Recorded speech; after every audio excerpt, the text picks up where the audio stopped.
पल न्यूज के news room से मैं हूं आपके साथ नदीम अकरम। पंजशीर के शेर कहकर के गोदी मीडिया पंजशीर के लोगों को लगातार नवाज रहे थे। ये तस्वीरें लगातार सामने आ रही थी और कुछ एक गोदी मीडिया के एंकरों ने तो ग्राफिक के जरिए इस कदर दिखाने और समझाने की कोशिश की कि देखिए बस कुछ ही मिनटों में तालिबान जो है वो खत्म हो जाएगा। पंजशीर के शेरों ने लंका लगा दी, डंका बजा दिए। तमाम तस्वीरें जो हैं भारतीय मीडिया दिखाने की कोशिश कर रहा था, पर अफगानिस्तान की सरजमी पर चल क्या रहा है वो बिल्कुल तथ्यों से परे दिखाई दे रही थी, क्योंकि हर एक तस्वीर लगातार सामने आती गई जहां बड़े बड़े दावे गोदी मीडिया द्वारा अफगानिस्तान तालिबान को लेकर के जो कुछ भी चल रहा है वो किए जा रहे थे, और फिर कुछ ही देर में अनाउंसमेंट कुछ और चीज की हो रही है जिससे लोगों का विश्वास जो है अफगानिस्तान और तालिबान को लेकर के जो कुछ भी हो रहा है वो गोदी मीडिया पर उठने सा लगा था। क्योंकि मुझे वो वीडियो याद है जहां पर रिपब्लिक भारत का एंकर नाचते गाते हुए वीडियो को ग्राफिक के जरिए समझा रहा था कि ये देखिए मैं वीडियो दिखाना चाहूँगा, ये वीडियो देखिए। इस वीडियो में किस तरीके से तालिबानी लड़ाकों को ढेर कर दिया है, वो खुशी का इजहार करते हुए उन चीज़ों को दर्शाने की लगातार कोशिश कर रहा था। पर अब गोदी मीडिया को और अंधभक्तों को अफगानिस्तान की सरजमी से एक और झटका लगा है। पंजशीर जो कि तालिबान के कब्जे में नहीं था, उसे देर रात तालिबान ने कब्जा कर लिया है, और जुमे की नमाज के बाद जो अनाउंसमेंट हुआ उन चीज़ों को भी जान लेना ज़रूरी है। आपको बताते चलें कि आखिरकार पंजशीर में हुआ क्या है। पंजशीर के अहम जिम्मेदारों ने तालिबान के सैन्य कमांडर से चर्चा कर अहमद मसूद को माफ़ कर देने की गुजारिश की थी, जिसे तालिबान की उच्च लीडरशिप ने स्वीकार कर लिया है। जानकारी के मुताबिक अहमद मसूद अब तालिबान की हुकूमत का हिस्सा होंगे। देर रात तालिबान ने पंजशीर घाटी पर कब्जा कर लिया। पंजशीर पर फतह के बाद अब तालिबान का पूरे अफगानिस्तान पर कब्जा हो गया है। अफगानिस्तान के 34 प्रांत अब तालिबान के पास हैं। पंजशीर का विवाद तालिबान के वकार का मुद्दा बन गया था। तालिबान भी इसको लेकर संजीदा थे।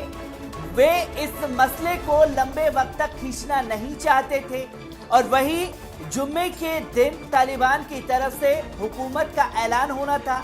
तमाम तैयारियां कर ली गई थी, राष्ट्रपति भवन को सजा लिया गया था, मगर उस कार्यक्रम को कुछ वक्त के लिए आगे बढ़ा दिया गया। हुकूमत बनाने का प्रोग्राम तालिबान की तरफ से पंजशीर से निपटने के लिए आगे बढ़ाया गया था।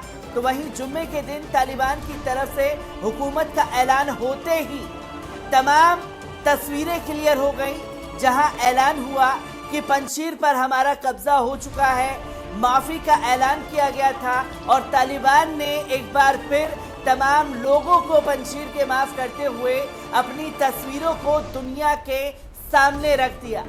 तालिबान ने जिस तरह पंजशीर को घेरा था, उसके बाद अहमद मसूद और अमरुल्ला सालेह का वहां टिक पाना नामुमकिन हो गया था।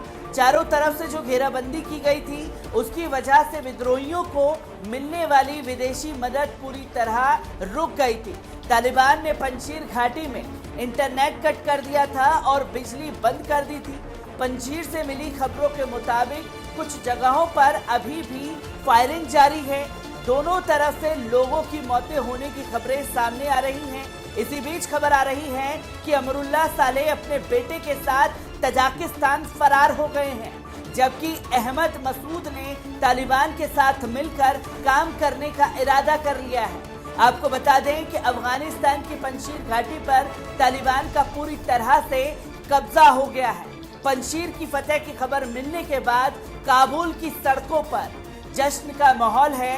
लोग खुशी में गोलियां चलाकर जश्न मना रहे हैं। पंजशीर से प्राप्त जानकारी के मुताबिक तालिबान के कमांडरों ने सभी खासों और आम लोगों को माफ़ी का ऐलान कर दिया।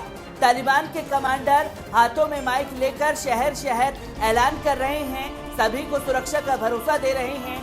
वहीं पंजशीर में तालिबान के हाथ अब तक का सबसे बड़ा हथियारों का भंडार लगा है। इन हथियारों में रूस के टैंक, अमेरिकी रॉकेट लॉन्चर, बंदूकें आदि शामिल हैं। तो वहीं लोगों के चर्चा का विषय बने हुए हैं अहमद मसूद के नेतृत्व में तालिबान विरोधी सशस्त्र लड़ाकों को तालिबान की बदरी ब्रिगेड ने शिकस्त दी थी। पंजशीर घाटी के उत्तर में तालिबान के साथ झड़पों में बहुत बड़ी संख्या में अहमद जिया मसूद के लड़ाके मारे गए। इससे पहले पंजशीर में झड़पों के दौरान तालिबान के मारे जाने की खबरें लगातार सामने आ रही थी। इसी बीच सूचना मिली है कि तालिबान ने विरोधियों पूरी पंजशीर घाटी को अहमद मसूद के नियंत्रण से मुक्त करा लिया है। तालिबान का दावा है कि इस दौरान उन्होंने अपने बहुत से विरोधियों को ढेर कर दिया। अफगानिस्तान ने पंजशीर को चारों तरफ से घेरने के बाद इंटरनेट व्यवस्था को पूरी तरीके से बंद कर दिया था। बता दें कि बीती रात का लड़ाई में अहमद मसूद की सेना की कमान संभालने वाले 3 टॉप कमांडरों को तालिबान ने मार दिया था। इसके अलावा तकरीबन 500 सैनिकों को भी मार गिराया था।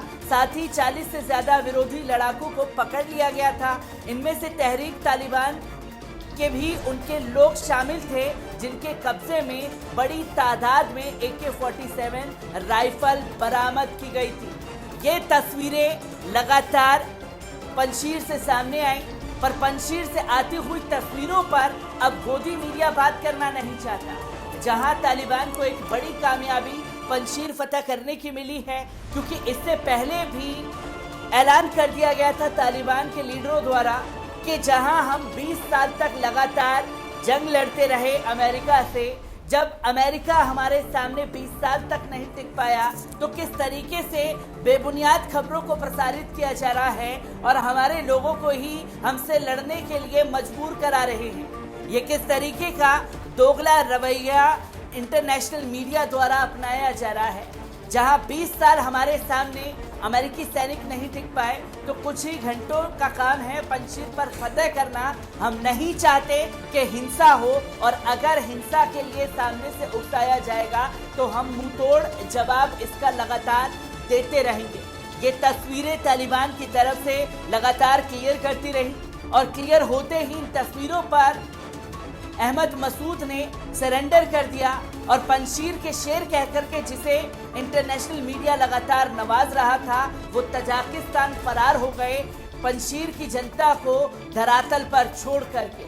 अब 2 बड़े लीडर जो हैं वो तजाकिस्तान फरार हुए हैं। इससे पहले अफगानिस्तान के राष्ट्रपति अशरफ गनी भी अफगानिस्तान छोड़ करके भाग गए थे। उसके बाद तमाम तस्वीरें सामने आती गई। एक बड़ी खबर जो इस वक्त अफगानिस्तान से सामने आ रही थी, उसे लेकर के मैं आप लोगों के साथ जुड़ा था, और ऐसी ही खबरों से आपको लगातार रूबरू कराता रहूंगा। दीजिए इजाजत।